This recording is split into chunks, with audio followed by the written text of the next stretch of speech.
America और अफगान तालिबान के दरमियान आइंदा हफ्ते कतर के दारुल हुकूमत दोहा में दोबारा मुज़ाकरात शुरू करने का ऐलान किया है, जिसमें दहशतगर्दी के खिलाफ लड़ाई और अफगानिस्तान में इंसानी बहरान पर तबादला ख्याल किया जाएगा।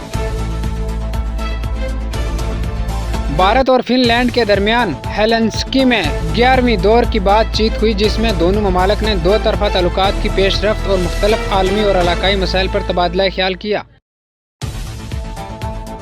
वज़ीर आला अशोक गहलोत ने वज़ीर आज़म नरेंद्र मोदी को खत लिखकर कोरोना से मरने वालों के लवाकीन को 4 लाख रुपए देने का मुतालबा किया है। पीएम को खत लिखने के बाद सीएम गहलोत ने कहा, कोरोना से मरने वाले खानदानों को 4 लाख रुपए मिले। राहुल गांधी भी यही मुतालबा कर रहे हैं। राजस्थान में गुज़श्ता 24 घंटों में कोरोना के 14 नए केसेस सामने आए हैं।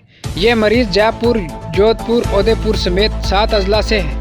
राजस्थान में कोरोना के बढ़ते मामलात को देखते हुए वज़ीर आला ने जुमेरात को कलेक्टरों और मेडिकल अफसरान के साथ स्कूलों में बच्चों की तादाद पर बात करने का फैसला किया। कोरोना के बाद अब रियासत में डेंगू बेकाबू हो गया है।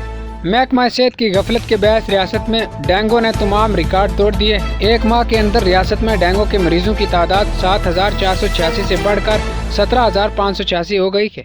यही नहीं, मरने वालों की तादाद भी 10 से बढ़कर 53 हो गई है।